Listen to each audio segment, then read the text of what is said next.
सर्वेभ्यो नमः। अस्यां कक्षायां भवतां समेषां स्वागतम। प्रिय ছাত্ৰ ছাত্ৰীসকল, অসম সংস্কৃত বিদ্যালয়ৰ এই ইউটিউব চেনেললৈ আপোনালোকক স্বাগতম জনাইছো। আজি এটা ভাল খবৰ লৈ আহিছো যে আপোনালোকৰ বাবে সংস্কৃতৰ অধ্যয়ন অতি সৰল হৈ যাব।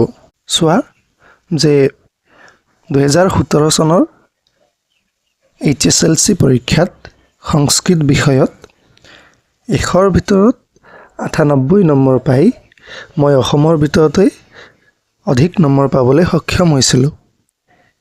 এতিয়া তোমালোকে কি ধৰণে প্ৰস্তুতি কৰিলে সংস্কৃতত লেটাৰ মাৰ্ক নাইবা হাইয়েষ্ট মাৰ্ক পাবলৈ সক্ষম হ'বা, তো সেইখিনি এই চেনেলত মই তোমালোকক তন্নকৈ বুজাই যাম।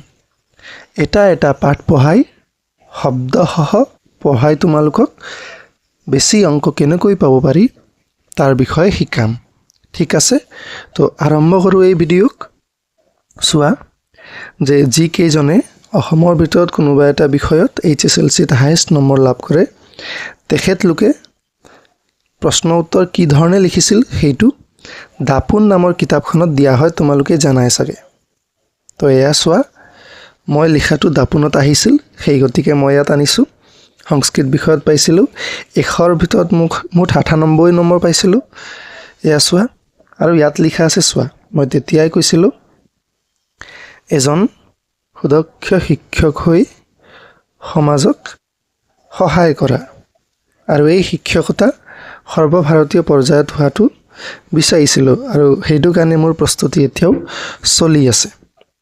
আৰু এছিষ্টেণ্ট প্ৰফেচৰ হ'বৰ কাৰণে যি পাত্ৰতা, সেই পৰীক্ষাটো মই উত্তীৰ্ণ হৈছোঁ। এতিয়া এয়া মই লিখা অলপ কেইটামান আখৰ তোমালোকৰ কাৰণে ইয়াত ৰখা হৈছে। এতিয়া চোৱা যে কিছুমানে প্ৰমাণ নাথাকিলে বিশ্বাস নকৰে, সেই গতিকে প্ৰমাণ হিচাপে মই ইয়াত মাৰ্কশ্বিটখন মোৰ আনি পেলাই থৈ দিছোঁ। এয়া সংস্কৃত বিষয়ত চোৱা, বাকীখিনি নাচালেও হৈ যাব। সংস্কৃত বিষয়ত 100ৰ ভিতৰত 98 নম্বৰ পাইছিলোঁ। আৰু 2 নম্বৰ কিহত কমি গ'ল যে 2 নম্বৰৰ মোৰ এটা সমাস ভুল হৈছিলে। এক্সামিনেশ্যন অলপ বাহিৰত ওলাই মই কৈছিলোঁ মোৰ শিক্ষকজনক সমাস এটা ভুল হৈ গ'ল। এতিয়া 98 পাম, কিন্তু অসমৰ ভিতৰত হাইয়েষ্ট পাম নে নাপাম সেইটো মই নাজানো, কাৰণ মোৰ উদ্দেশ্য আছিল যে সংস্কৃত বিষয়ত অসমৰ ভিতৰত শ্ৰেষ্ঠ নম্বৰ পোৱা। তো শিক্ষকজনেও সেইটোকে সুধিছিলে, কিন্তু মই সমাস এটা ভুল কৰাৰ কাৰণে 2 নম্বৰ কমি যাব আৰু মই হাইয়েষ্ট পাব নোৱাৰিম চাগে বুলি এইটোৱে কৈছিলোঁ। তো ভাগ্য ভাল আছিল, মই পাই গ'লোঁ 2 নম্বৰ কম পোৱাৰ পিছতো। এয়া আছিল মোৰ সংস্কৃতৰ শিক্ষক, নিকেতনৰ প্ৰধান আচাৰ্য আছিলে। মই শংকৰদেৱ শিশু নিকেতনৰ পৰা এক্সাম দিছিলোঁ।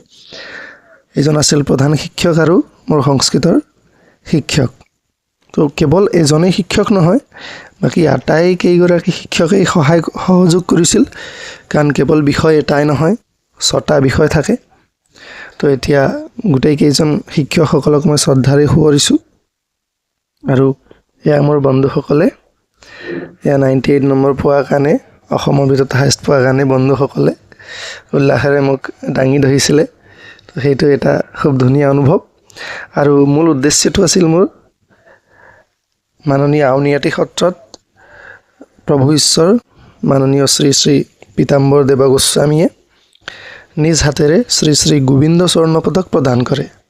আমাৰ নিকেতনৰ শিক্ষকৰ সহায়ত পূৰ্বতে এজনেও আউনীআটী সত্ৰ পাই শ্ৰী শ্ৰী গোবিন্দ স্বৰ্ণ পদক পাইছিল। সেই গতিকে মোৰ উদ্দেশ্য আছিল যে ময়ো লাভ কৰি আনিব লাগিব।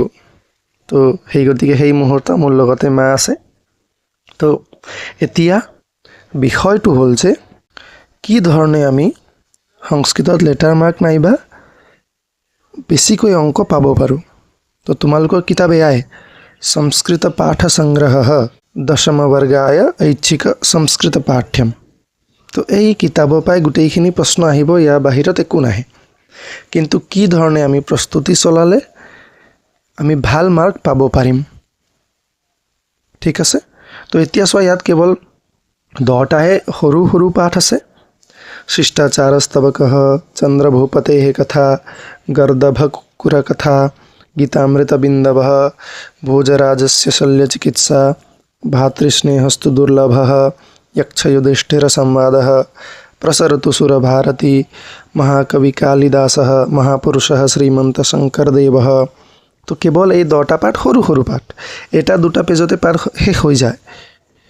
বেলেগ বিষয়ত ইমান দীঘলীয়া পাঠ থাকে, কিন্তু সংস্কৃতত বহুত ছুটি ছুটি পাঠ। তো প্ৰত্যেক পাঠক এটা এটা শব্দকৈ তন্নকৈ মই পঢ়াই যাম। তো তোমালোকে খালি এই চেনেলৰ পৰা অধ্যয়ন কৰিলে গোটেইখিনি জ্ঞান আয়ত্ত কৰিব পাৰিবা আৰু পৰীক্ষাত সুফল লাভ কৰিব পাৰিবা। এইটোতো হ'ল আমাৰ পাঠ্য। এতিয়া ব্যাকৰণৰ পৰাও বহুত আহে প্ৰশ্ন। এতিয়া ছাত্ৰ ছাত্ৰীসকলক কঠিন লগা বিষয়টো হৈছে ব্যাকৰণ। তো ব্যাকৰণৰ কাৰণেও এই কিতাপ আছে, সংস্কৃত ব্যাকৰণ মঞ্জুষা। আৰু ইয়াত চোৱা চিলেবাছ কি আছে ব্যাকৰণৰ।